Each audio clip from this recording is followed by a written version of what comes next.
मी विद्याधर अनासकर. मी महाराष्ट्र राज्य सहकारी बँकेचा प्रशासक म्हणून गेली 8 वर्ष कार्यरत आहे. मी या सहकार क्षेत्रामध्ये 40 वर्ष आहे. शासनाच्या अनेक समित्यांवर सहकार क्षेत्रामध्ये मी काम करतो. आज जी काही कॉन्फरन्स आज महाराष्ट्र गृहनिर्माण संस्थेने गोव्यामध्ये भरवलेली आहे, त्याविषयी मला इतकं सांगायचं आहे की या युनोने जाहीर केलेल्या या आंतरराष्ट्रीय सहकार वर्षामध्ये अशा प्रकारचं सहकारात काम करणाऱ्या सर्व संस्थांचं गॅदरिंग ही खूप आवश्यक बाबत आहे. या गॅदरिंगमध्ये अनेक विषयावर बोललं जाईल, परंतु मला जो एक विषय महत्त्वाचा वाटतो त्यामध्ये या गॅदरिंगमध्ये होणं आवश्यक आहे, ते म्हणजे सहकार संस्कृती. सहकार संस्कृती म्हणजे नेमकं काय? सहकार खूप मोठा आहे. सहकारात अनेक संस्था आहेत आणि या अनेक संस्था आज सहकारात कार्यरत असताना ज्याप्रमाणे सहकारातल्या कार्यकर्त्यांनी वागायला पाहिजे त्याप्रमाणे तिथं वागलं जात नाही. मी छोटं उदाहरण देतो की सहकारात राजकारण असावं का असू नये. मी त्यांना म्हणतो एक राजकारण विरहित सहकारी काळाची गरज आहे. पण मी राजकीय व्यक्तींना सहकारात बंदी आहे असं मी म्हणणार नाही. मी राजकीय व्यक्ती विरहित सहकार असावा असं माझं मत नाही, पण राजकारण विरहित सहकार असावा.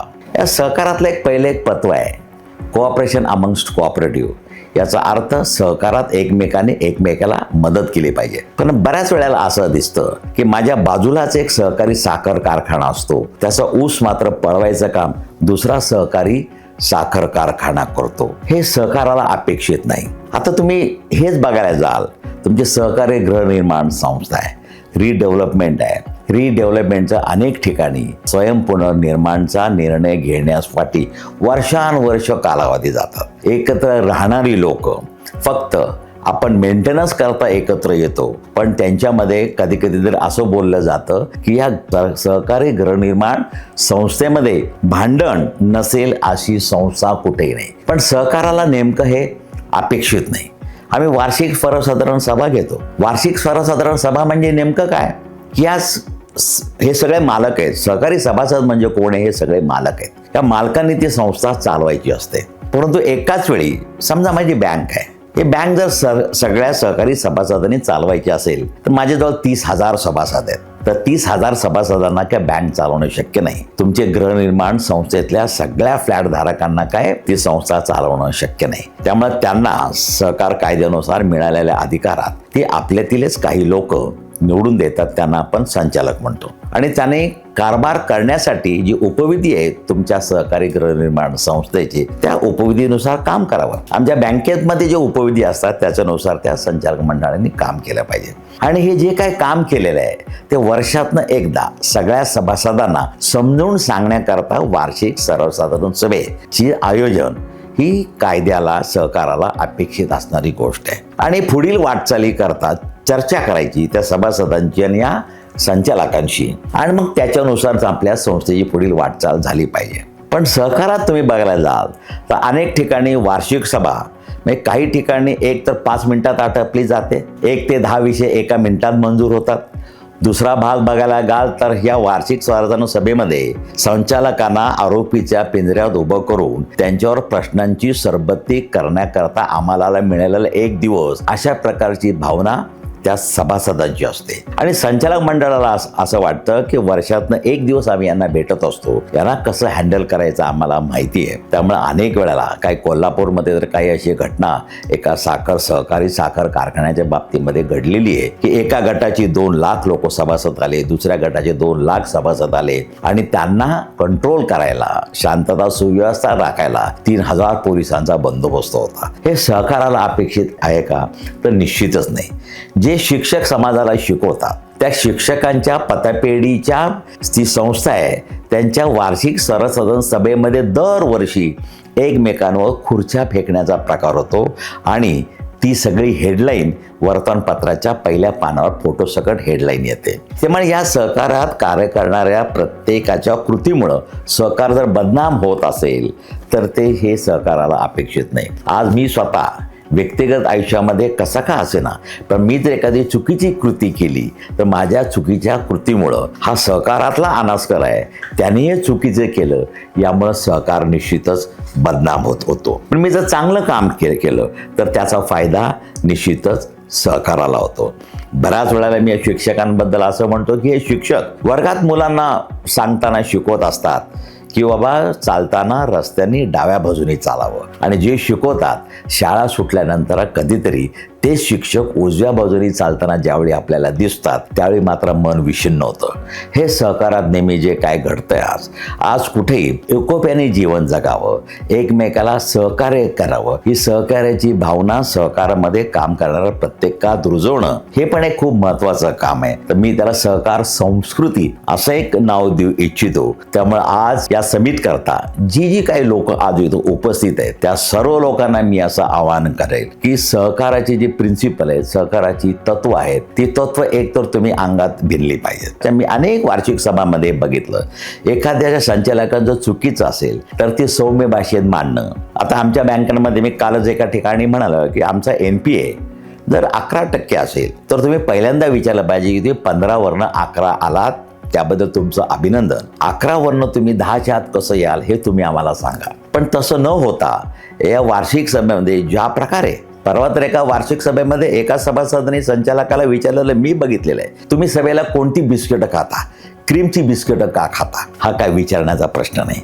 त्यामुळे अशा प्रकारे एक सहकारी संस्थेला जो आत्मा आहे एकमेकाच्या सहकार्याचा, तो आत्माच आपण जर घालवून बसलो आणि मग सहकार सहकार सहकार आपण जर किती जरी बोलत बसलो, आज या सहकारी गृहनिर्माण संस्थेमध्ये त्यांच्यातला प्रत्येक वाद हा त्यांनी सोडवला पाहिजे. खरा म्हणजे प्रत्येक वेळेला तुम्हाला सहकार खात्याकडं DDRकडं जाण्याची आवश्यकता नाही. आणि तक्रारीचं स्वरूप तरी काय असतं, हे माझ्या दारापुढे यांनी चप्पल लावली, यांचा कुत्रा भुंकतो, त्यामुळे आम्हाला झोप येत नाही, माझे हे असेच करतात, हे तसेच करतात, हे तक्रारीचं स्वरूप. म्हणून माझे एक सजेशन आहे, या प्रत्येक सहकारी गृहनिर्माण संस्थेने स्वतःच्या उपविधीमध्ये एक अल्टरनेट डिस्प्यूट रिझोल्युशन, ज्याला ADR म्हणतो मी, alternate dispute resolution system form केली पाहिजे. म्हणजे तुमचे जे काही डिस्प्यूट आहेत ते आम्ही आपापसात पहिल्यांदा सोडवतो. आमच्याकडनं जर सुटले नाहीत, तुम्ही 3 लोकांची कमिटी करा, त्यामध्ये एखादे वकील असतील, एखादे उच्च पदस्थ असतील, आणि या छोट्या छोट्या तक्रारी आहेत त्या तक्रारी तुम्ही त्या समितीसमोर आणा. मग लिफ्टमध्ये कुत्र्याला न्यायचं का नाही, मग कुत्रा असेल तर घरात बाळगायचं का नाही, कुत्रा हे कुटुंबाच्या व्याख्येमध्ये येतो का नाही, मग त्याच्याकरता 1000 रुपये जास्त घ्यायचे का नाही, पार्किंग, मग हे जे काय अनेक छोटे छोटे छोटे प्रश्न आज मी सहकारी गृहनिर्माण संस्थेचे वाद बघितले तर कुठलाही मोठा वाद नाही, कधीतरी इगो असतो. काय तो इगो इतका मोठ्या पदाला पोहोचतो की मी पहिल्या मजल्यावर राहतो म्हणून मी लिफ्टचा मेंटेनन्स देणार नाही, का तर मी लिफ्ट वापरत नाही. पण सभासद म्हटल्यानंतर हा ॲडमंटपणा या सभासदाकडून सहकाराला अपेक्षित नाही.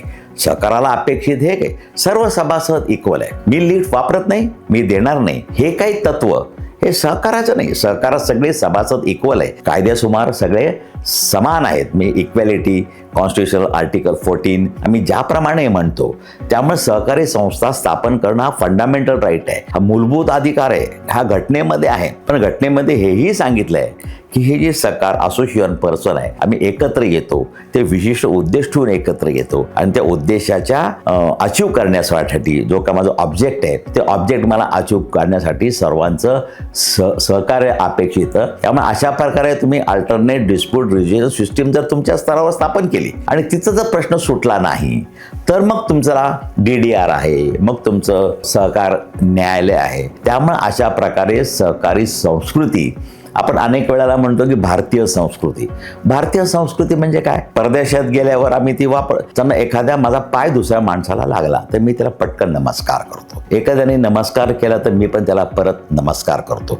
याला आपण म्हणतो की भारतीय संस्कृती आहे. अतिथी देवो भव. मी कुठेही मनुष्य माझ्याकडे अतिथी म्हणून आला तर मी त्याचं स्वागत करतो, माझ्या बरोबर त्याला जेवायला बसवतो, आणि आम्ही म्हणतो ही आमची भारतीय संस्कृती आहे. तशी जर सहकार जर वाढायचा असेल, सहकार जर या ग्लोबल वर्ल्डमध्ये, आज या कॉम्पिटेटिव्ह इरामध्ये, आज स्पर्धात्मक वातावरणात जर या खाजगी क्षेत्राला मला कॉम्पीट करायचं असेल, प्रायव्हेट सेक्टरला मला जर कॉम्पीट करायचं असेल, कारण का सहकाराचा उदय हा प्रायव्हेट आणि पब्लिक सेक्टरचा सुवर्ण मध्य म्हणून झालाय. आणि याचा उदय असा झाला की ज्या लोकांना एकट्या अवस्थेत काम करता येत नाही. मला एकट्याला प्लॉट घेऊन बांधता येत नाही. म्हणून मला घरं, कॉमन नीड असणारी लोक, समान गरज असणारी लोक एकत्र येतात, कॉमन हॉटपॉटमध्ये शेअर रूपाने पैसे टाकतात आणि आपल्या एक मोठी जमीन घेतात आणि आपापले प्लॉट जसे पाहिजे तसे ते वाटून घेतात. ही सहकाराची ताकद. म्हणजे मला खाजगी क्षेत्रामध्ये भांडवल आहे, सरकारी क्षेत्रामध्ये, पब्लिक सेक्टरमध्ये सरकारचा पैसा आहे. या दोघांमध्ये जिथं आम्ही बसत नाही, अशी गरीब लोक, सामान्य लोक एकत्र येऊन स्वतःची इच्छा परिपूर्ण करण्यासाठी जी काही ऍक्टिव्हिटी चालवतात